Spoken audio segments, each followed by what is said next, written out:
Well, good evening. It is good to see everyone this evening. We are going to get into the first set, if you will, of tactics that are given to us in our book, Tactics. But briefly, before we get into introducing that set, I want us to think about where we've been for just a moment. Last Sunday evening, we looked at the idea of argument, kind of the flip side in some ways from some of the other concepts we've been looking at, talking about the fact that ultimately an argument is not a fight in its basic definition, although that's usually how we use it. An argument is simply a reasoned, laid out, this is why such and such is true, or this is why such and such is not true.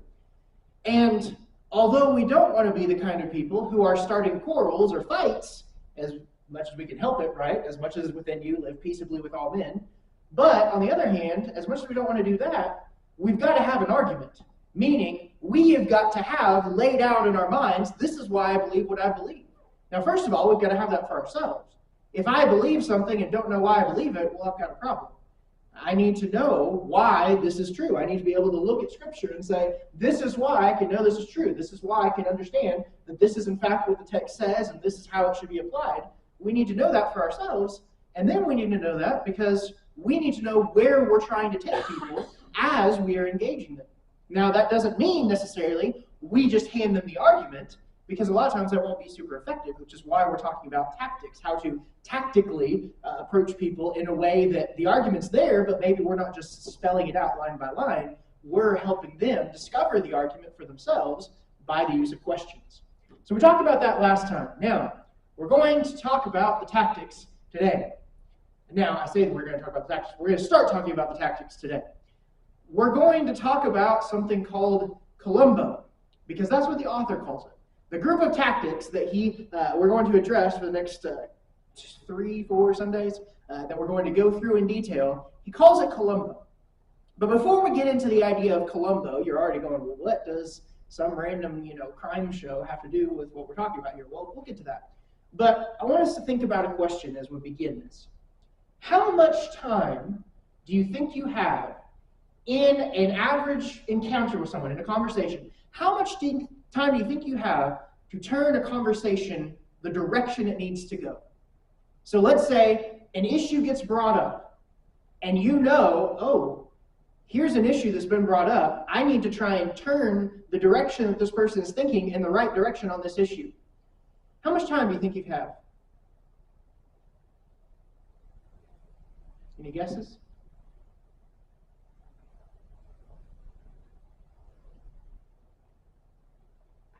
I mean, unless it's a very artificial conversation, do you have time to stop in the middle? It's like, hey, could you hold on a second? Let me thumb through my notebook over here and try and figure out what I need to do to help our conversation go in a good direction. Well, that's not how conversations work, right? You'll very quickly, the person will be like, well, obviously, this person just wants to, shove some idea down my throat, right? How much time do you think you have? Your next breath. Okay. Conversations move quickly, right? If they are progressing naturally. You don't just someone brings something up and then everyone just kind of sits there. Oh, I want to say, you're right. That's not how conversations work. It's a very much back and forth type thing. It's a very, fluid type of dynamic. Honestly, and I think this is the suggestion he gives, and I think this is accurate. You have about 10 seconds, max. And that's generous, right? 10 seconds could be a long time if there's silence for 10 seconds. So even 10 seconds is generous. But no more than that for sure, before an opportunity can pass you right by. Now, you hear that, I hear that, and it's just like, okay, that's scary, right? How in the world can I come up with something in 10 seconds? Well, that's kind of the point. Unless you are an absolute expert at thinking on your feet, and some people's brains are wired that way, I get that, but a lot of us aren't. Unless you're an absolute expert at thinking on your feet, you're not going to be able to just come up with how to respond to something in 10 seconds if you really need to be intentional. Meaning, if it's something that's really important, if you really need to be intentional, it's going to be hard to come up with the best thing to say in just 10 seconds in an average conversation. A lot of times, things will get brought up that catch you off guard. A lot of times, things will get brought up that you've never heard of before. That's why we study tactics. Because The idea of what we're looking at is to give us things that we already have in our toolbox that we can just pull out. We don't have to think about it. We don't have to come up with it. We just pull it out, and there you go. So let's talk about Columbo. Anybody watch the show? Just for kicks, raise your hands. Anybody ever watch Columbo?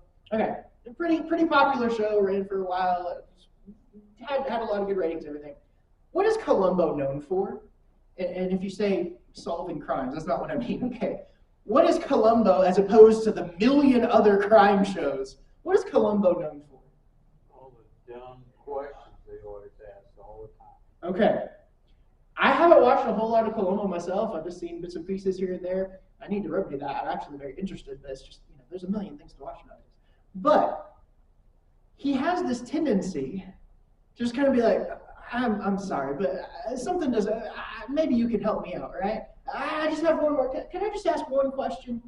That's kind of his thing. He does it in a very, how should we put this, a very, not subtle way, a very, he doesn't seem like he knows what he's doing. Maybe let's put it that way. But does he? Oh, he knows exactly what he's doing. But no one else does. No one else knows what he's doing, that is. He's coming at it from a very specific vantage point. He's using a very specific tactical approach, right?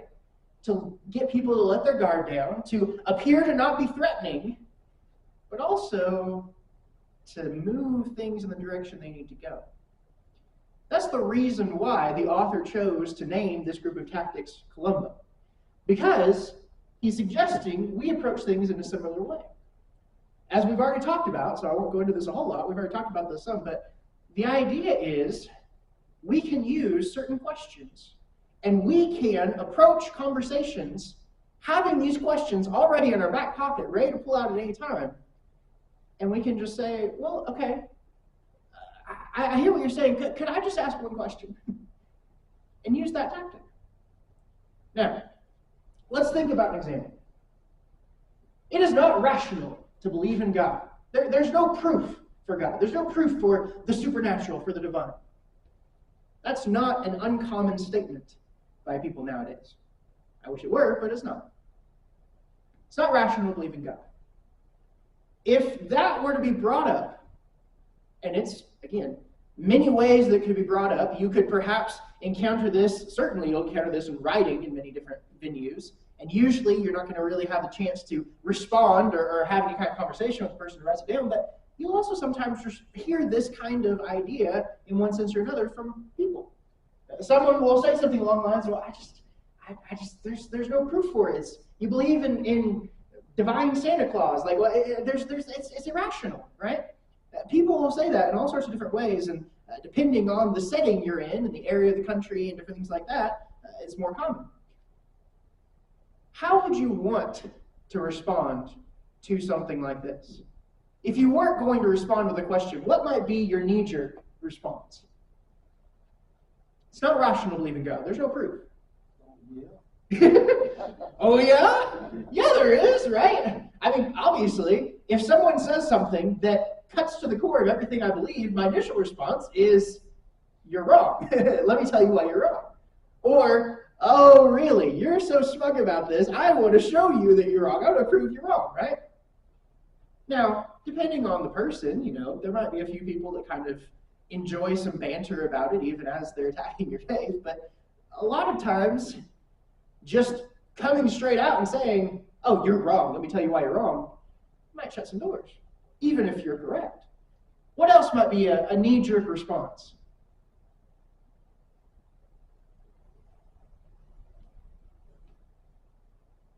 What proof do you need? But I said no questions. But yes. Oh, No, you're good though. Some responses are going to be just trying to respond, right? In the sense that we think about pushing back. But others are going to be in the form of questions. But let's think about a couple other knee-jerk responses. If I heard that, my initial response, and this is partially personality and things that I've enjoyed studying and stuff like that, my personal response is, it's irrational. And I'm going to say, well, okay, hold on a second. If it's irrational, I want us to think about some things that are very rational. Nothing comes from nothing. You can't get something from nothing. So where does everything come from unless there's a God if nothing comes from nothing? Or design demands a designer. Or science is so limited, you can't actually, you're talking about something rational, you can't actually talk about things that are rational if you're not talking about science, because that's ultimately what we're really talking about here. But science is extremely limited in what it can do. Ultimately, in a very real sense, science actually isn't capable of proving things. It is capable of providing likely hypotheses, essentially, that have been demonstrated to be reliable, but not 100% foolproof over time. Those are my instincts. That's what I want to push back. I want to ultimately throw so much at this person that I can be like Byron and sit back and say, so what do you think now, right? Oh yeah? Here's the proof. But again, that may win the argument, but I probably haven't convinced the person if I start there. So let's go back to what Danny said a second ago. What if instead I ask them questions like, what do you mean by God? It's irrational to believe in God, they say. There's no proof for God. Well, what kind of God are you talking about? Or what kind of proof, I think this was essentially your question, Danny, what kind of proof would it take? What evidence qualifies in your mind as evidence? If God existed, what would it take to prove to you that he existed? Or maybe, what have you looked at so far? What evidence have you considered for God's existence? Now, do any of these questions tell them what I believe on the subject of God? Not at this point, no. They probably can assume, especially if we have any kind of relationship at all, they probably know what I believe about God. They probably know I believe in God, at least. But I'm not really telling them anything about my point of view at this point. Not that I'm ashamed of it. But we're trying to avoid this whole, well, I have this position, I have this possession, right? We're trying to avoid that. We're trying to help them. They've stated a position. Instead of automatically creating a conflict, we're trying to just help them. Okay, well, wait, help me understand your position. Help me see where you're coming from. What do you mean by these things? What kind of proof? All these kinds of questions, it brings them to the point where now they're having to flesh out the thing they've already presented. And we're trying to get more from their perspective. So what are some advantages? We've already mentioned a couple of them in passing, but what are some advantages of this approach? Let's think about a few things here.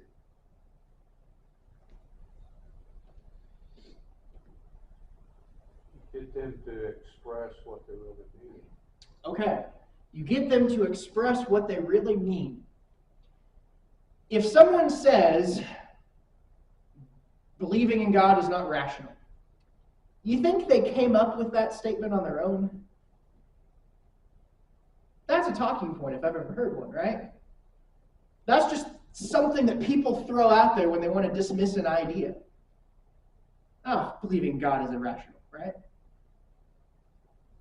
Well, I don't have a whole lot of evidence for what they actually believe, if you'll pardon the pun there, unless I do a little more digging, because that's kind of a platitudinous type statement, right? Platitudinous, wow, that's a $20 word.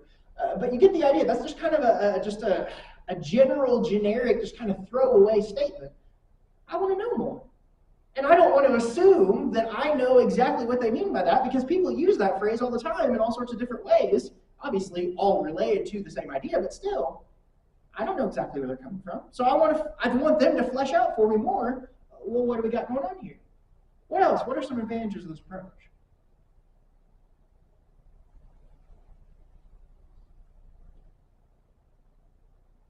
They still have to come up with what they mean. Okay. Remember how we said last time, if I believe something and I don't know why I believe it, and why do I believe it, I'm putting that standard on them as well by asking them to back up what they're saying. I'm not letting them just say, I believe this, and throw it out there and leave it at that, any more than I want to do that with myself. So I am trying to get them to the point where they have to actually back it up. What else? What are some other advantages of this approach? Sometimes their argument kills itself before it even gets started. sometimes all they have to do is give you more details on their argument, and it's the first time they've ever heard it out loud. Now, that may sound kind of silly, like, oh, no, that would never. You'd be surprised at how many people believe something they've never actually tried to flesh out before. And the first time they try and flesh it out loud, they're like, wait, that's not right. And all of a sudden, you've made a connection for them they haven't made before. And you haven't done anything except ask them a question. Let's think about another thing. For those of y'all, I know a lot of y'all fall into this category, and I think y'all can say from experience. For those of y'all who have either kids or grandkids, if someone asks you about your kids or your grandkids, do you have much to talk about? How are your grandkids? Fine. Right? No. Oh, let me tell you about what they were doing, right? Let me tell you about all that, right? Well, why? Why do you have a lot to say about your kids, your grandkids, people who are special to you? Well, because you care about them, right? You know, people really like talking about things that matter to them. So if instead of immediately trying to confront someone about something, you invite them to talk about something that matters to them, something that they believe, they're going to oblige, most likely. Because you're creating a very different atmosphere. And you're opening a door in the process. So this can be a very effective tactic from that point as well. Another thing, we'll talk about this some more next week when we talk about our first question in more detail. But another thing about this is there can be things that I might not have understood from their initial statement. Kind of similar to what Ralph said. And I just might need more information. I might have misunderstood something, and I might be about to make a statement that isn't actually addressing where they're coming from. I might have shared this story before. Again, I don't want to get too ahead of ourselves because we will talk about this some next week. But I'll go ahead and share this story. I may have shared it before. There was a friend of mine who converted to another religion. We were both teenagers at the time. It frustrated me a lot. It still frustrates me because, well, I'll get to that in a second. I had known he was converting to this religion, and I wanted to talk to him about it. At that point, you know, I was like, I feel like I need to do something. Like, I don't know him super well, but I do consider him a friend. I want to try and talk to him about it. And so we sat down, and I went about, you know, the conversation, trying to talk to him about different beliefs that he has in this religion and why that's not correct and all this kind of stuff. And as I'm going through that process, I had been studying on this religion. And as I go through this process, I bring up a belief of that religion. And I say, well, what about this? Why do you believe this? This doesn't make any sense. And he said, we don't believe that. And I was like, ooh, well. And even though I was a teenager, that stuck with me for a long time after that. I had just assumed he believed something that he didn't actually believe because I was researching what someone had written up about what this group believes, probably written by someone who's not part of that group, by the way. And without asking or trying to get information on, is this something you believe, I just assumed he did and started trying to disprove it. He's like, we don't believe that. You know, it's interesting. If you've ever watched any kind of debates, and now I've already, I think, made plain to y'all that I think a lot of times when we debate in the modern day in religious kind of context, it does more harm than good because of how they're conducted. Not that debates are necessarily a bad thing, but if they're conducted wrong, they can be. But nonetheless, if you watch people who debate Christians, whether we're talking about like atheists and debating Christians about the existence of God, whether you're talking about the different groups debating Christians over certain doctrines, whatever the case might be, it's funny how many times the other person, meaning the one who's not the Christian, will assume something about what we believe. Usually based on something that most people who call themselves Christians believe.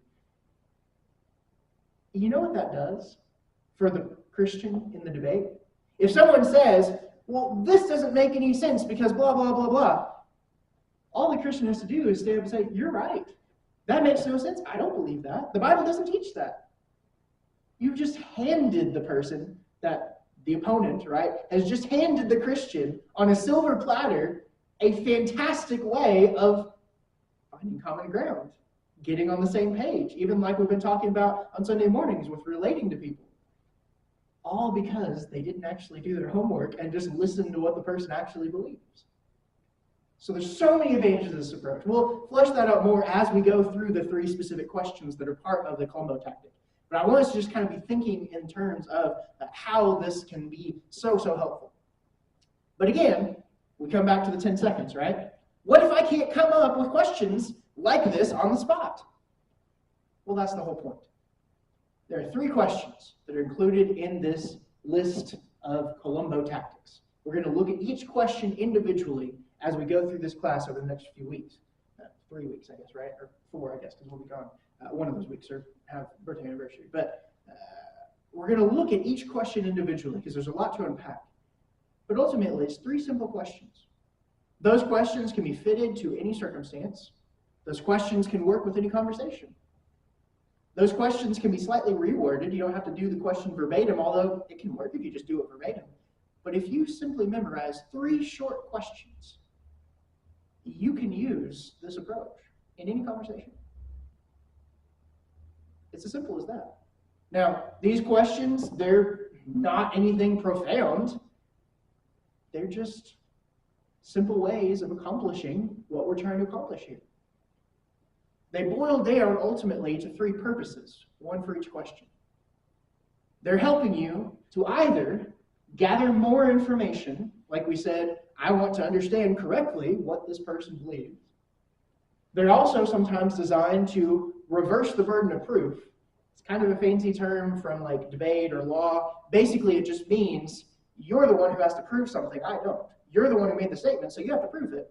I just am asking you to prove the statement. Or sometimes these questions are asked to really make a point. That goes back to what we talked about last week with your argument. I have to know where I'm trying to get them to by these questions. So sometimes my questions are going to be trying to get them closer and closer to that. So 3 different goals: gathering information, reversing the burden of proof, making them back up their statement, or making a point. All of these are still questions, but they're tactical, right? They're designed to get us to a specific point. They're designed for a specific purpose. And if we use them in that way, I'm telling you, again, we go back to the examples of Jesus, we go back to the examples of some of the apostles, it makes a world of difference in our interactions with people. Because, again, we're not creating unnecessary conflict. We're not assuming we know what they believe. We're letting them back up their own statements. We're letting them make their own conclusions. We're just helping guide them in that process, just like a teacher would, which ultimately, when it comes to evangelism, all of us are teachers in that sense. We have a truth that needs to be taught to someone else, therefore we are trying to teach. Now, as we begin to wrap up for tonight, I want us to think about something. Kind of like what we talked about a while back with gardeners and harvesters. I know my end goal ultimately is, right, to get the person to where they need to be, meaning to get them in a right relationship with God. That's ultimately the end goal. But gardening means I'm trying to get them one step further, and I may not be part of the process beyond that, and that's okay. Similarly, as you're using this tactic, focus on the step in front of you. If you get too focused in on all the things that you can do, all the directions you can take, and you lose focus on what you're trying to do, that's going to create a problem. You're going to mess yourself up. If you're trying to gather information, ask the first question. Don't be thinking necessarily of all the other things that you need to do. Now, yes, know the direction generally that you're going, but just focus on, let me gain more information. For one thing, that'll make sure you're actually listening to the person. We're not asking these questions so that we can just create noise in the background while we're thinking about the next question we're going to ask. That's not genuine listening. I don't want any part of that. That's disingenuous. That's kind of manipulative, as we talked about. You can use this kind of tactic manipulatively. It doesn't have to be manipulative. It can be used that way. But we don't want to do that. So we want to focus on our step that's right in front of us. If I'm trying to gather more information, that's where my focus is. If they answer and give me more information, and my next step perhaps is to try and get them to back something up, well, then that's where I focus. Don't get ahead of yourself. Trust the process. Trust the process, and it'll get you where you need to go. So, I wanted to introduce that tonight. We didn't go into detail on any of the three because I want us to really take our time going through these three things, and we're going to practice going through those three questions. Each question, we're going to practice some of these things and work on how this looks in an average conversation, because that's really where the rubber meets the road here. We are trying not just to talk about these things in theory. I've thrown out some ideas kind of preparing us for this that are more theoretical to get us to the point where we can actually engage people with these kinds of tactics. So we're going to talk about those in more detail, starting next week with the first question for gathering information. But for now, we're talking about three simple questions. You don't have to memorize. I think he, for example, gives one of these extensive arguments for the existence of God, right? It's hard to memorize that thing. Now, it's a very good argument. And if you're talking with someone who's, really into like science and stuff like that, that might be a really good argument to use eventually. But for the average person, number one, you're going to have a hard time memorizing it, and they're not really going to want to listen to it. We can all memorize three questions. And if you have those three questions in your back pocket so that you can use this approach with people, I'm telling you, it makes all the difference. It makes all the difference because you can remove unnecessary conflict. You can show them that you're actually engaged in listening and not trying to be threatening, but still trying to get at truth. And ultimately, you can guide people to the truth in a way that they actually are discovering things for themselves. You're just guiding them.